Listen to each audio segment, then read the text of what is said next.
오늘은 속죄에 관한 말씀을 나누도록 하겠습니다. 2024년 12월 3일 계엄을 선포한 일이 위헌적이라는 결정을 헌재가 한 후에 대통령을 파면했죠. 며칠 전에는 가장 유력한 대통령 후보에 대해서 선거법을 적용하고 허위사실 공표죄와 관련된 유죄 의견으로 파기환송을 한 일이 있었습니다. 지금 대한민국 사회는 법을 근거로 죄를 묻고 그 죄에 대한 책임을 지게 하는 것 같습니다. 이와 관련해서 또다시 탄핵이라고 하는 말이 오가고 있고, 그것이 옳은지 그른지에 대해서 법적인 판단들을 받으려고 수고를 하고 있는 듯합니다. 그 어느 때보다 법이 중요하고 재판이 중요하고, 그것을 또 강조하게 되는 것은 아마 죄에 대한 문제 때문이 아닌가 싶습니다. 우린 각자의 생각에 따라서 이런 사실들에 대해서 죄가 있다 없다, 잘했다 못했다 말할 수 있겠는데요. 그러면 나의 죄의 문제는 어떻게 해야 될까요? 대통령이었던 사람의 죄든 강력한 대통령 후보에 대한 죄든 다른 사람의 죄에 대해서는 우리는 굉장히 관심을 갖고 어쩌면 열정적으로 문제를 해결하려고 하는 듯한데, 내 죄의 문제는 여러분 어떻게 다루고 계신가요? 오늘 말씀은 하나님의 속죄에 관한 이야기가 됩니다. 그리고 이 속죄에 관한 이야기는 여러분 개인의 차원은 물론이고 국가적 차원에서도 중요한 문제가 됩니다. 성령의 음성을 잘 듣기를 부탁을 드리겠습니다. 민수기 14장부터 20장까지는 이스라엘이 광야에서 경험한 사건들을 마치 스냅 사진처럼 제공해 주고 있습니다. 특별히 광야 생활을 하는 하나님 백성의 죄가 어떻게 다루어지고 있는지를 우리는 볼 수가 있습니다. 어떻게 이 죄를 다루고 있는가, 그것은 오늘 읽은 민수기 19장을 통해서 확인할 수 있는데요. 그것은 곧 속죄를 위한 제사로 다루고 있습니다. 이 제사는 민수기 19장에 기록되어 있는데 특별히 붉은 암송아지 의식과 관련이 있습니다. 이 암송아지는 송아지하고 성인 암소, 성숙한 암소의 중간 단계로 보고요, 또 아마도 피와 유사한 색깔 때문에 붉은 암송아지를 선택한 것으로 보입니다. 이스라엘 사람들은 아론의 아들 엘르아살에게 그 송아지를 바쳤고, 이 제상은 진 밖에서 그 송아지를 잡았습니다. 엘르아살은 그 피의 일부를 손에 찍어서 회막 앞에 7번 뿌렸습니다. 그들은 제상이 보는 앞에서 송아지를 불사르고 제상은 백향목과 우슬초와 홍색 실을 그 불 속에 던져야 했습니다. 아마도 이것은 제물을 태우는 향 때문에 넣은 듯 하기도 하고요, 홍색 실, 곧 붉은 실을 넣은 것은 아마도 피를 의미하기 때문에 사용한 듯합니다. 그런 후에 제상은 자신의 옷을 빨아야 했고 자신의 몸을 씻어야 했습니다. 송아지를 불사른 사람도 옷을 빨고 목욕을 해야만 했죠. 그런 후에 의식적으로 정결해진 사람이 송아지의 재를 모아서 진 밖에 정결한 장소에 두었습니다. 그 재는 시체를 만져 부정하게 된 사람에게 사용할 깨끗하게 하는 물, 민수기 19장에 기록된 대로는 정결하게 하는 물을 만들도록 보관될 것입니다. 19장 9절 말씀에 그렇게 기록되어 있습니다. 이에 정결한 자가 암송아지의 죄를 거두어 진영 밖 정한 곳에 둘지니 이것은 이스라엘 자손 회중을 위하여 간직하였다가 부정을 씻는 물을 위해 간직할지니 그것은 무엇이니라? 속죄제이니라. 아멘.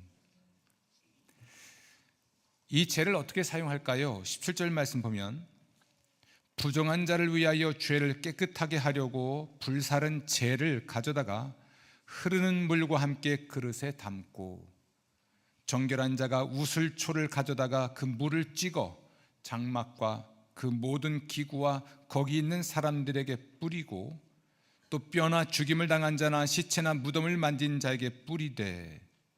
아멘.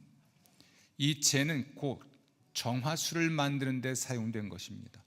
흐르는 물을 담아서 그곳에 이 재를 섞고 우슬초로 찍어서 정결함이 필요한 사람들과 기구에 뿌렸던 거죠. 이러한 정결을 통해서 그들은 하나님 앞에 정결하게 설 수가 있었습니다. 13절 말씀 보면 누구든지 죽은 사람의 시체를 만지고 자신을 정결하게 하지 아니하는 자는 여호와의 성막을 더럽힘이라. 그가 이스라엘에서 끊어질 것은 정결하게 하는 물을 그에게 뿌리지 아니하므로 깨끗하게 되지 못하고 그 부정함이 그대로 있음이니라. 아멘. 한번 따라 하실까요? 정결하게 하는 물. 이 물을 어떻게 만들었냐면 붉은 암송아지를 잡고 피를 뿌리고 그 죽은 사체를, 제물로 바친 사체를 불로 태운 후 그 재를 뿌려서 만든 정화수였습니다. 이 이야기가 오늘 우리에게 어떻게 적용될 수 있을지 한번 생각해 보십시오. 그러니까 우리가 정결하게 되기 위해서 혹은 우리가 우리 죄를 용서받기 위해서 오늘날에도 붉은 암송아지를 제물로 바쳐야 할까요? 아니면 또 다른 제사가 필요한 것일까요? 오늘 이 속죄에 관한 하나님 말씀을 잘 듣고 여러분의 죄의 문제를 해결하고 이 나라 이 민족의 죄의 문제도 함께 해결하는 기회를 만들어 가시기를 주의 이름으로 축원합니다. 먼저 희생 제물에 관한 말씀을 드리겠습니다. 우리를 구원할 수 있는 또는 우리의 속죄를 위한 희생 제물은 예수님이 유일하십니다. 십자가에서 돌아가신 예수님의 운명을 한 단어로 표현한다면 폭행, 살해, 처형과 같은 표현을 사용할 수도 있겠습니다. 그러나 성경은 전혀 다른 단어를 사용하는데요, 그것은 희생이라는 단어입니다. 예수님의 희생은 그분이 태어나시던 밤에 시작되었습니다. 그분은 태어나자마자 구유에 누워 있게 되었고 그 첫 번째 방문자들은 목자들이었습니다. 그들은 양들이 번식하는 시기에 태어나신 아기 예수를 방문한 것인데요, 하지만 그날 밤 그들은 들에서 양을 쳤었지만 그 아기 예수가 세상을 구원할 하나님의 어린 양이 될 것이라는 것은 생각하지 못했습니다. 그로부터 30년 후 세례 요한이라는 사람이 요단강에서 자기에게 오는 사람들에게 자기에게 오시는 예수님을 보고 세상 죄를 지고 가는 하나님의 어린 양이다라고 외쳤습니다. 아무도 알아보지 못했지만 성령의 감동과 계시를 받은 세례 요한은 바로 그 예수께서 세상 죄를 지고 가는 하나님의 어린 양인 것을 알게 되었습니다. 세상 죄를 지고 가는 하나님의 어린 양이라는 이 말에는 하나님이 이스라엘을 이집트에서 구하실 때 희생됐던 어린 양을 먼저 염두에 둔 표현입니다. 이스라엘 민족이 이집트를 탈출할 때 어린 양이 왜 희생되었을까요?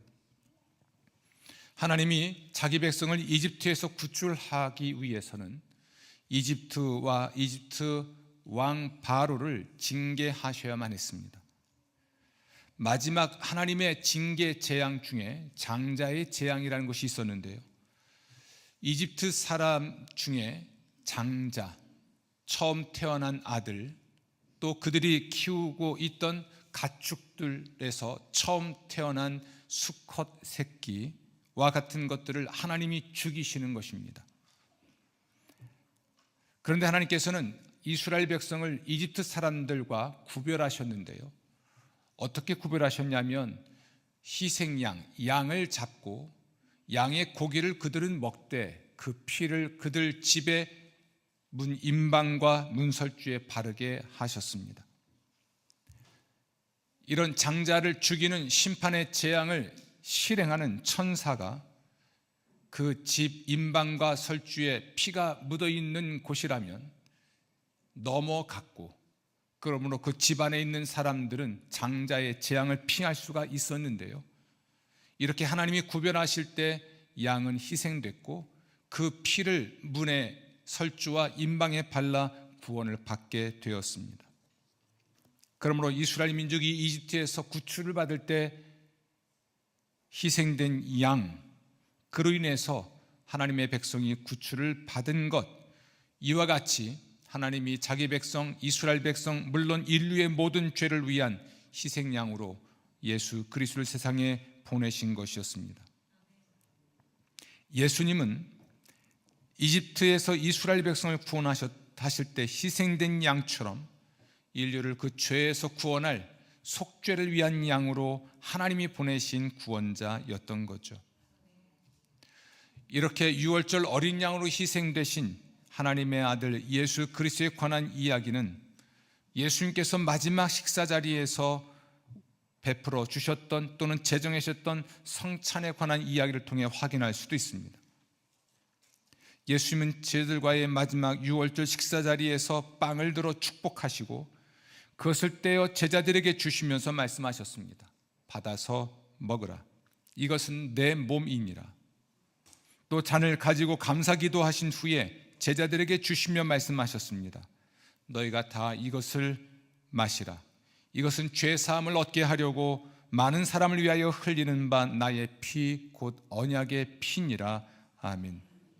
예수님은 자기 자신을 속죄를 위한 제물로 바치신다라고 말씀하신 겁니다. 교회는 예배를 통해서 이러한 예수님의 속죄의 은총을 기념했습니다. 그것이 모일 때마다 교회가 거행했던 성찬 예식입니다. 사도 바울은 고린도 교인들에게 보낸 편지에서 그가 성찬 예식을 우리 주 예수 그리스도께로부터 받았다라고 말을 하며 다음과 같이 기록했습니다. 내가 너희에게 전한 것은 주께 받은 것이니 곧 주 예수께서 잡히시던 밤에 떡을 가지사 축사하시고 떼어 이르시되 이것은 너희를 위하는 내 몸이니 이것을 행하여 나를 기념하라 하시고 식후에 또한 그와 같이 잔을 가지시고 이르시되 이 잔은 내 피로 세운 새 언약이니 이것을 행하여 마실 때마다 나를 기념하라 하셨으니 너희가 이 떡을 먹으며 이 잔을 마실 때마다 주의 죽으심을 그가 오실 때까지 전하는 것이니라. 아멘. 예수님이 제정하신 이후로 또 사도 바울이 실행한 이후로 교회는 모일 때마다 성찬 예식을 거행했고 이것을 통해 예수님의 죽으심을 주의 재림의 때까지 전할 수 있게 되었습니다. 이것이 의미하는 것은 예수님만이 우리의 구원을 위한 유일한 희생양이라는 말입니다. 예수님 외에는 다른 구원자가 세상에 없습니다. 그것은 한 육체 안에 인성과 신성이 결합된 존재는 세상에 전혀 없고 또 예수님처럼 성령으로 잉태된 까닭에 유전된 부패성, 원죄가 없는 존재는 아무도 없기 때문에 그렇습니다. 그래서 기독교는 배타적이란 비난을 받는 것 같습니다. 예수님 외에는 다른 구원자가 없다고 믿고 있고 그렇게 전하기 때문에 그렇습니다. 부처님도 공자님도 우리를 우리 죄에서 구원할 수 없고 철학자 소크라테스도 플라톤도 우리를 우리 죄에서 구원할 수 없다고 믿고 전하기 때문에 오직 예수, 오직 예수, 오직 예수만이 우리를 우리 죄에서 구원할 구원자라고 믿고 고백하고 전하기 때문에 기독교인들은 배타적이란 비난을 듣는 것 같습니다. 하지만 역사적으로 교회는 이 복음의 진리를 포기하지 않았습니다. 하나님이 우리에게 주신 구원의 이름은 오직 예수밖에 없다는 것을 선언했고, 그러므로 그 복음을 전하기 위해 순교했던 것입니다. 사랑하는 성도 여러분, 예수님만이 우리의 유일한 구원자이십니다. 그 예수를 믿고 저와 여러분이 하나님의 자녀가 되어 천국 가는 백성이 되었습니다. 하나님의 통치, 축복을 받는, 은총을 받는 사람들이 되었죠. 세상의 어떤 비난과 어떤 공격에도 굴하지 말고 예수의 십자가 복음을 전하는 여러분 되시기를 주 이름으로 축원합니다. 또한 이 하나님의 구원은, 예수 그리스도를 통한 하나님의 구원은 지금도 계속됩니다. 죄에서만이 아니라 우리 인간을 괴롭히는 모든 부조리한 현실, 병과 마귀와 세상의 모든 악에서 하나님이 구원하여 주실 것입니다.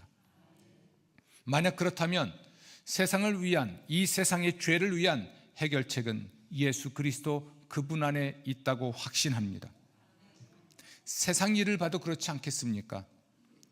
대통령이 위헌적으로, 불법적으로 계엄을 선포했기 때문에 파면을 당했다는 건, 법이 있고 법을 지켜야 하나 지키지 않았고, 그러므로 그의 직무를 수행할 수 없다 하여 파면한 것은 죄에 대한 세상의 재판이고 심판이고 형벌이었습니다.